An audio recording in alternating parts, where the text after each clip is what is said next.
During the funeral of the twins, the doctor notices a shocking detail. The hospital corridor echoed with silence as the bodies of the twin boys were wheeled into the morgue. Nurses kept their heads down, the trauma of the night still heavy in the air. It was a fire. Sudden, furious. Their small house had gone up in smoke within minutes. Carbon monoxide poisoning, the paramedics had said. No pulse on either, confirmed the on-site doctor. The mother had fainted when she saw the tiny charred shoes. The boys, Lucas and Liam, were inseparable in life, born minutes apart, always finishing each other's sentences, always holding hands when they slept. Now they lay side by side under crisp white sheets, silent, still, their faces eerily peaceful. Dr. Henry Falk, a pediatric trauma specialist, hadn't slept since that night. He wasn't supposed to be at the morgue today, but something gnawed at him. Something about the reports, the frantic rush at the ER, the chaos as they pulled both boys from the wreckage. He arrived early. The funeral staff hadn't come in yet.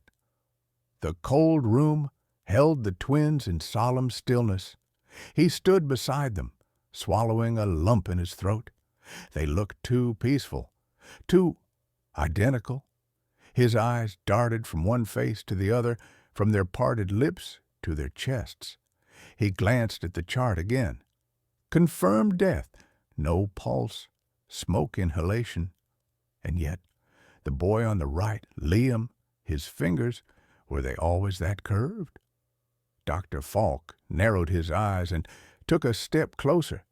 He wasn't sure why, but he gently pulled down the sheet from Liam's chest and examined his arm. A faint warmth? Or was it his imagination?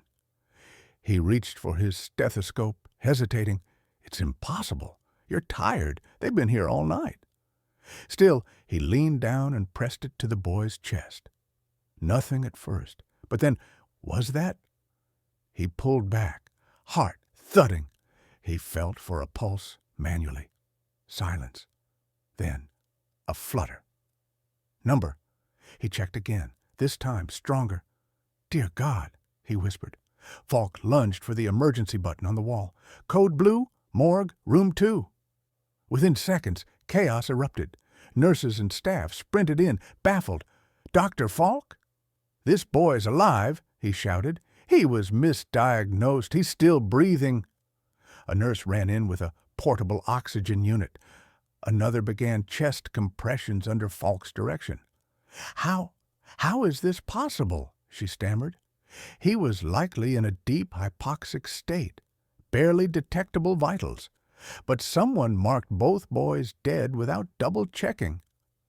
The boy's lips were blue but slowly pinked as oxygen flooded his lungs.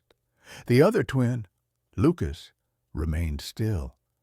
The funeral coordinator had just entered with the grieving parents. They stopped, stunned, as the sight unfolded before them. The mother's knees buckled. Her husband caught her just in time. She blinked at the chaos and the monitors. Which one? She whispered. Liam, Falk said gently. Your son is alive.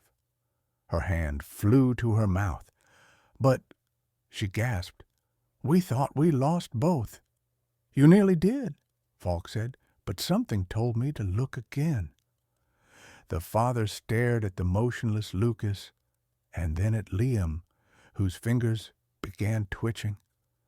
The doctors fought to stabilize him. Hours passed in suspense. No one dared to ask the real question yet. What if they buried the wrong one? And what about the mistake? Who was responsible? That question would haunt everyone involved, especially when they discovered what had really happened during the night of the fire. Liam's body convulsed slightly as the medical team wheeled him away from the morgue.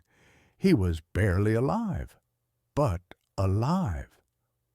The mother stood frozen in the hallway, clutching the edge of the wall as if the world had tilted under her feet.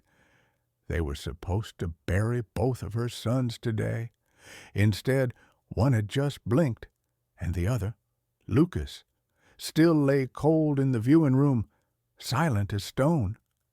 Dr. Falk followed Liam's stretcher down the corridor, his mind reeling.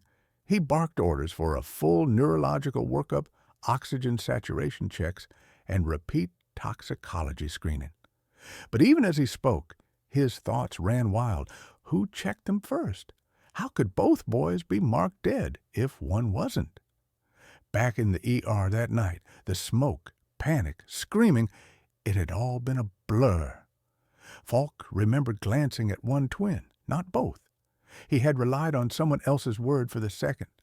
A nurse's voice had called it no pulse, no breath, no response. He never confirmed it himself, and that thought chilled him now. Liam was stabilized in the ICU. Machines beeped rhythmically, a faint sign of his fragile return. His fingers twitched again, lips slightly parted. The nurse whispered as she adjusted the blanket. It's like he was just waiting for someone to notice. Downstairs, the hospital director called for a full investigation. Records were pulled. The ER camera footage was reviewed, and slowly, a horrifying truth unraveled. In the chaos of the fire rescue, the paramedics had written only one report for one child. Lucas was the first to be pulled out. No pulse, no breath. Confirmed dead on scene. Liam had been found a few minutes later, face blackened with soot, limp, unresponsive, but no one officially recorded his vitals. It was assumed he too was gone. Both were transported together. And when they arrived at the ER, someone wrote twins, both DOA on the intake board. That was it. No second confirmation, no separate chart, no cross-check. Just a quiet, lethal assumption. Dr. Falk sank into his office chair, hands trembling. He had been in the trauma bay that night. He had trusted the board, trusted that someone else had done what he hadn't. I should have checked them both, he whispered. Upstairs, Liam stirred in his bed. His mother never left his side now. Her eyes never blinked. One hand on his chest, another brushing back his hair. She hadn't said much, just tears, silent, constant. The father had gone home to arrange a delayed burial for Lucas. Alone. At dawn, a soft voice broke the silence in the ICU. Mama! Liam's voice cracked like glass. She gasped and leaned in. Liam? She held his face and kissed his forehead. He's safe now, baby. You're safe. He blinked slowly. We were hiding under the bed. Her heart skipped. There was fire. He told me to hold my breath. I did. Then everything went black. Dr. Falk arrived soon after. Can I speak with him? She nodded, hesitant. Falk sat gently beside the boy. Liam, when you woke up, did you feel cold? Liam nodded. My chest hurt, and I couldn't move. Do you remember hearing anyone? Falk asked. He thought hard. I heard a beeping, like music. Then a voice said, They're gone. But I wasn't gone. The doctor's breath caught. That voice, it might have been his. He rose to his feet, jaw clenched. I'll fix this, he said quietly. Within days, the story went public. The media caught wind of the miracle. Boy wakes up in morgue during his own funeral. News vans swarmed the hospital. Crowds lit candles outside the ICU windows. But inside, the tone remained solemn. Lucas was buried quietly, with only family present. No cameras. Just one white rose and a blue toy truck laid gently on the coffin by his twin brother. Still too weak to walk, but strong enough to grieve. At the hospital board hearing, blame shifted everywhere. Nurses, paramedics, attending doctors. But Dr. Falk didn't flinch. He stepped forward and said, I failed him. I relied on paperwork, not instinct. One boy died, but the second nearly died because I trusted assumption more than I trusted doubt.